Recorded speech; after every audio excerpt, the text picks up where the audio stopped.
out there. Welcome to Mod Tech Monday with HobbyKing. I'm your host Robert, and today's episode is kind of a whimsical one. When I first started with HobbyKing, we had always dabbled with experimental aircraft, for lack of a better term, and all kinds of wacky different ideas of things to do to planes and cars and boats and whatever, mostly planes. We went down to Joe Knoll one year with a huge, and I mean huge, blue foam plane with a 100cc electric motor on the front of it. Tried to fly that. It didn't go very well. There's a very old YouTube video of that. You can find it. I think it was Joe Knoll, 2014. And so in the grand tradition of experimental aircraft and also, again, Mod Tech Monday, I had the idea to, this is something I wanted to do for a while. I wanted to try and find out if I could take two different planes, similar, but still different planes, and merge them together. So I thought of maybe trying to merge a Tundra and a Navy Cub and see what would happen. They're both high-wing Cub style planes, obviously, and I thought, they're about the same size. Two of those could work, so I went for it. And this episode is going to talk all about that. So what does this plane end up looking like? Well, here it is.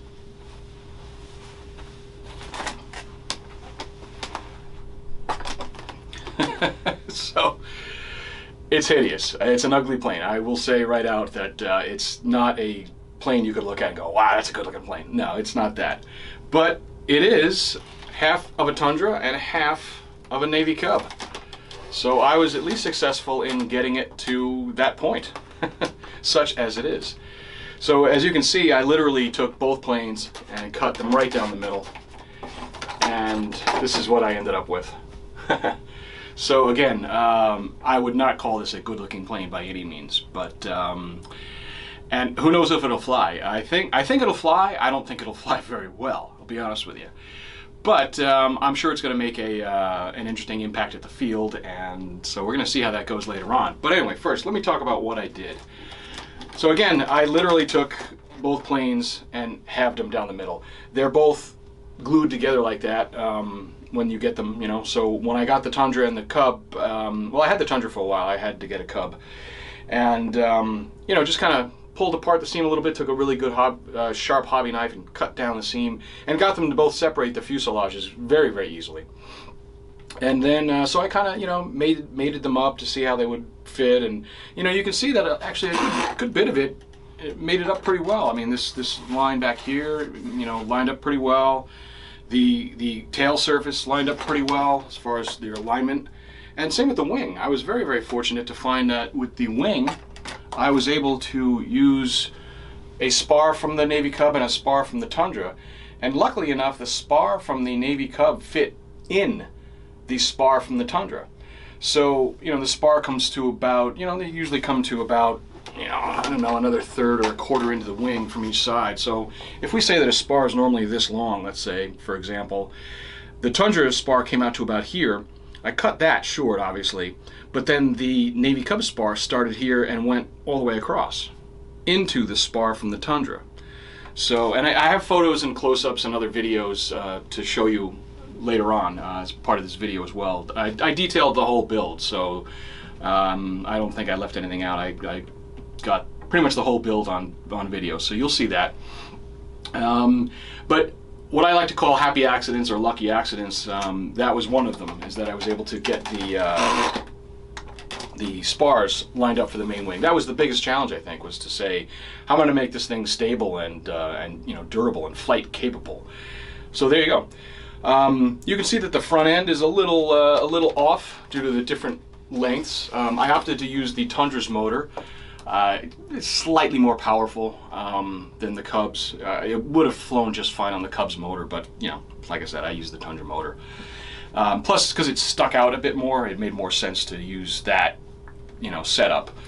And and then landing gear, kind of the same thing. I was lucky enough to find that the Tundra's landing gear pretty much worked quite well. And I dabbled with the idea of just using the Tundra gear and having two of the big tires, but I said, no, I got to stick with the Cub tire here, and wheel and all that stuff. So this is what I ended up with. I do still need to reinforce this. I need to put, with the Tundra, there's another piece of wire that goes back here. Actually, I can't really see it. It goes back here and just reinforces this from moving forward and back.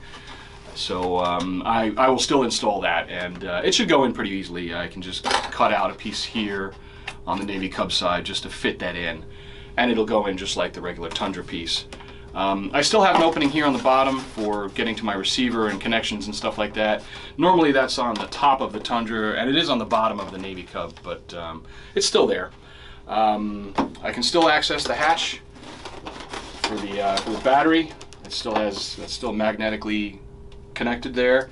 I've got room for the battery. I'm going to fly it on 2200, you know, 3S, as you typically would either one of these planes. And so it was a fun build. You know, it took I don't know, it took a couple of days. I probably would say 16 hours total, maybe even less, 12 hours, you know, to do everything. I had to do, you know, some weird stuff. There was no way of mating these wings together on the top here. You know, the Tundra bolts in, so the fuselage is the main part where the wing on the Tundra bolts in, and kind of the same thing on the Navy Cub. It bolts in back here, and then I actually don't recall how it connects in the front, but since that was missing now, I just glued in this previous piece of the Tundra's landing gear. This is the piece that goes in the back to secure the floats if you're going to use them. So I was like, I don't think I'm ever going to fly this thing on floats, and wouldn't need that. So I just cut slats in here and just kind of got that in there. It's nice and secure. I mean, you can literally hold the plane from that. And so it's good and strong. It's not going anywhere. I'm pretty sure that the wings aren't going to fly off the plane. So now what should I call this plane? I guess I'll end up calling it a TunCub. Seems just appropriate. And I'm now going to delve into the video of the build to show you the up-close and personal details of how all this went together, and some of the, you know, finer points of how this was all assembled. And so here we go.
One thing that worked out quite well was that the main spar, or one of the main spars for the Cub wing, fits inside the main spar for the Tundra.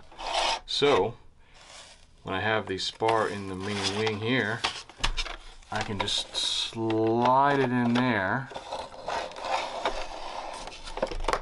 and I'll have a good wing support. I did mess up a little bit because I wanted to have the wings flush, and it's a little bit off, and so I have to maybe trim a little tiny piece of this just to make so the wing fits in there perfectly. It doesn't quite go all the way in, but other than that, worked out great. In fact, it looks like I might actually just need to trim the wing here so it fits in the curve of this plastic piece. But bottom line, like I said, the wings are both going to have their normal support. And there is another spar for the Cub wing here, actually in the back here, and I may be able to rig that to just poke through here a little bit. But it's got one full spar in it, and you know, in most cases that's enough. It's enough for the Tundra, it's enough for a lot of other planes that I fly. So I think it'll be okay. But again, sort of a happy accident, I guess you could call that.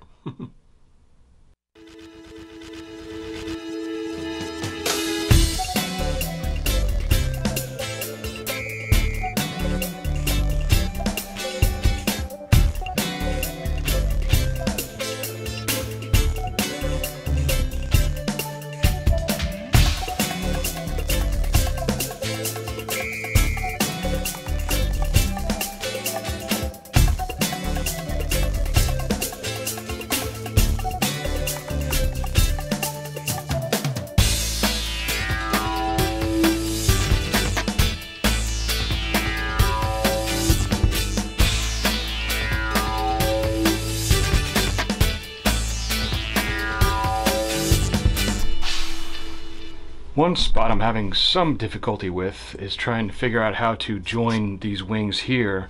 Obviously, normally when this is a fuselage glued together, these would be, you know, this would be bolted in here, and obviously the same thing on this, they'd be connected here.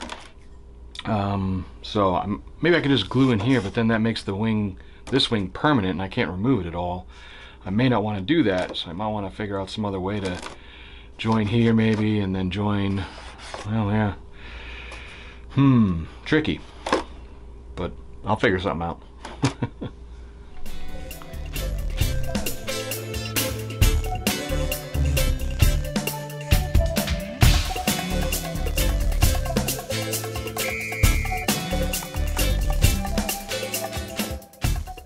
That about does it for the TunCub overview and build.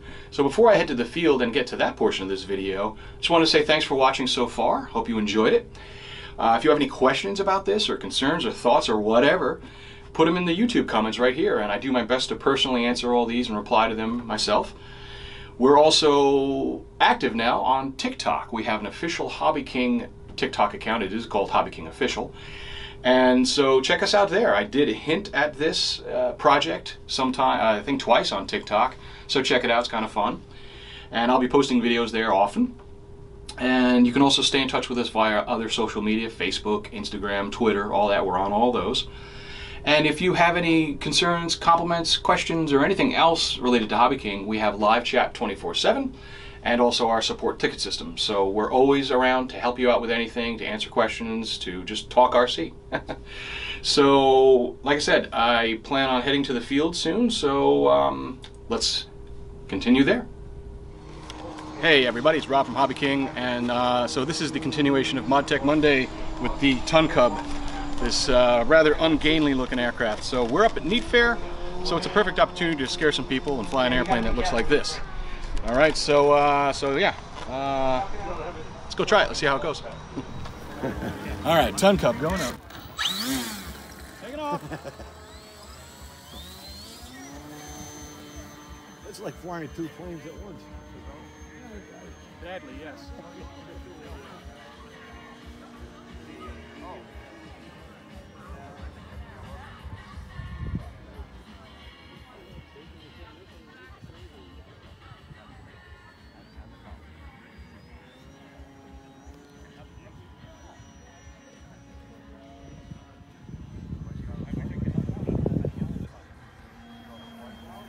close.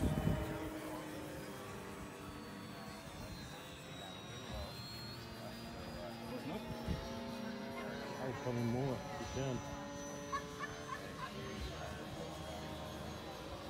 It's very hard to control, so I'll try to get it closer.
You can do it night from the race light. You can really see the difference in the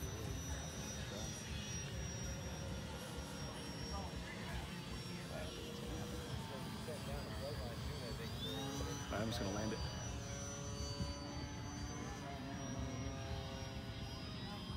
Landing!